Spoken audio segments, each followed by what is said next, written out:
Si vous appréciez notre travail, n'hésitez pas à nous soutenir en likant ou en partageant la vidéo ou grâce à notre Utip. Il vous suffit de regarder une publicité de 30 secondes, ce qui nous fait gagner 5 centimes par visionnage. En soi comme ça c'est pas grand chose, mais pour nous c'est beaucoup. Merci de votre participation et bon visionnage. Salut les amis, on se retrouve pour un nouveau 5 choses à savoir sur l'univers de Naruto. Cette semaine nous allons parler d'un antagoniste encore une fois apprécié par les fans de Naruto, Kimimaro. Kimimaro intervient à la fin de la première partie de l'histoire de Naruto. Il a été envoyé par Orochimaru pour récupérer Sasuke. Kimimaro est un antagoniste emblématique de Naruto. Déjà parce qu'il était classe et badass, mais surtout car il a été invaincu. Voyons ensemble 5 choses à savoir sur Kimimaro. Le clan Kaguya. Kimimaro n'était pas un loup solitaire et venait en fait d'un clan, le clan Kaguya. Ce clan qui a maintenant disparu possédait un Kekkei Genkai permettant de contrôler la croissance des os du corps. Le clan Kaguya était un clan de barbares qui ne vivaient que pour se battre. Avec leurs dons héréditaires, les membres de ce clan ne craignaient pas grand chose lors des affrontements. Pour une raison inconnue, ce que craignaient le plus les membres de ce clan n'étaient pas les potentiels ennemis, mais plutôt les membres de leur propre clan qui se démarquaient par leur génie. Ainsi, Kimimaro resta enfermé pendant toute son enfance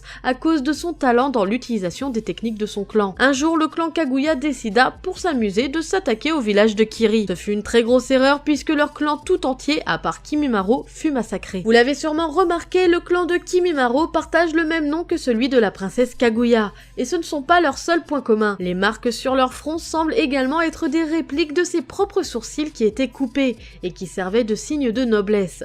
D'ailleurs, dans une interview, Kishimoto mentionna que les deux marques sur le front des membres du clan Kaguya sont inspirées des marques des aristocrates durant la période Heian. L'histoire de Kimimaro. Comme je vous l'ai dit, Kimimaro est le seul survivant du massacre du clan Kaguya. Tout comme le reste de son clan, il possède le Kekkei Genkai nommé Shikotsu Miyaku. Lorsqu'il a réchappé au massacre de son clan, Kimimaro s'est retrouvé seul et sans nulle part où aller. Il rencontra Orochimaru pour qui il démontra une loyauté sans faille. À la différence de son clan, Kimimaro ne développa pas un tempérament violent. Au contraire, il était doux et calme. Néanmoins, il était très puissant. Comme je vous l'ai dit, Kimimaro était totalement dévoué à Orochimaru, à tel point que pour satisfaire son maître et réaliser ses ambitions, il montrait une volonté sans faille au combat. Orochimaru le choisit rapidement pour qu'il devienne l'un de ses futurs corps, car il était envieux de sa force et de ses dons héréditaires. Kimimaro avait une relation fusionnelle avec Jugo, qui était l'un des cobayes pour les expériences d'Orochimaru. Leur relation était tellement fusionnelle que Kimimaro était le seul à pouvoir calmer les pulsions meurtrières de Jugo, et ce,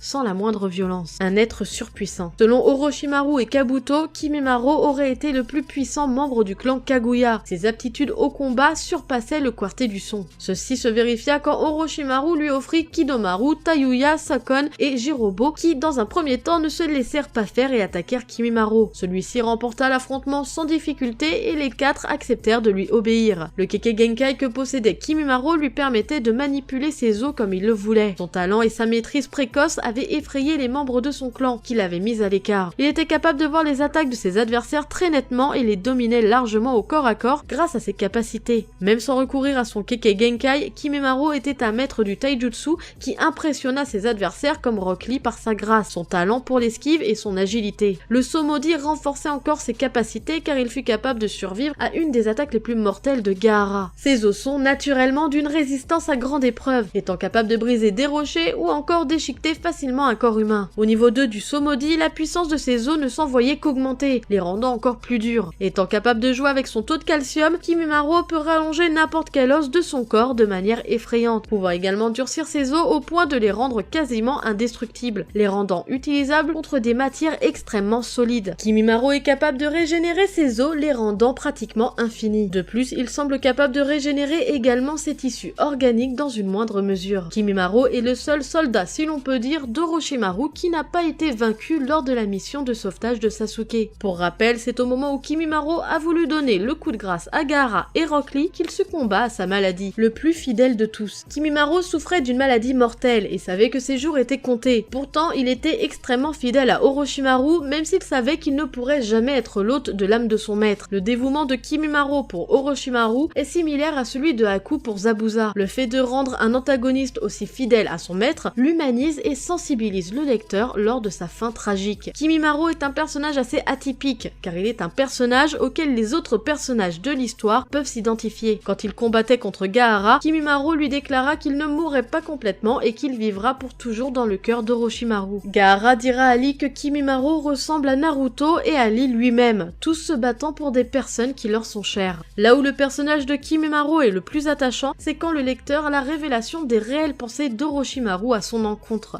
Quand Kabuto annoncera la mort de Kimimaro à Orochimaru, celui-ci ricanera et avouera qu'il s'en fichait de Kimimaro et que le seul qui comptait était Sasuke. Le lecteur a automatiquement développé un sentiment de pitié pour Kimimaro. Lui qui était pur et dévoué à son maître n'était au final que considéré comme une arme. Et là, pas de retournement de situation comme avec Zabuza, Orochimaru en a réellement rien à taper de Kimimaro. Kimimaro était un personnage droit et ne faisait preuve d'aucune cruauté, puisqu'il avait décidé de laisser la vie sauve à Lee lorsque celui-ci se retrouva à terre. Par contre, quand Gaara lui avait dit qu'Orochimaru lui avait lavé le cerveau, il entra immédiatement dans une colère meurtrière et voulut utiliser sa plus puissante attaque dans le but de le tuer, mais décéda avant de l'atteindre. Invaincu. S'il y a bien un personnage qui a donné du fil à retordre à nos ninjas, c'est bien Kimimaro. On pourra dire ce que l'on veut, lors de l'affrontement Gaara et Rock Lee versus Kimimaro, nos jeunes ninjas ont été chanceux, car il est certain que le vainqueur aurait été le jeune Kaguya. En plus d'être un personnage qu'on ne peut que trouver attachant, Kimimaro est le personnage invaincu de l'histoire de Naruto. Si Gaara et Rock Lee ont réussi à en réchapper, c'est uniquement parce que Kimimaro a succombé à la maladie. Mais si Kimimaro n'avait pas été malade, comment aurait terminé le combat et surtout, quelle aurait été la suite de l'histoire? Quel changement cela aurait-il fait? Lorsque Kimimaro fut ressuscité lors de la 4e grande guerre ninja, le pronostic du combat n'était pas en faveur de l'Alliance. Là encore, c'est une ambiance incertaine qui est présente dans l'histoire. On se retrouve avec la même situation que lors de sa première apparition dans le manga. Kimimaro est une bête de combat, et déjà qu'il était presque intouchable de son vivant, avec l'Edo Tensei, il est invincible. La résistance de ses os était telle que même les lames de chakra des samouraïs ne faisaient pas le poids. Kimimaro continua son massacre jusqu'à l'annulation de l'Edo Tensei. Et encore là, une question est en suspens.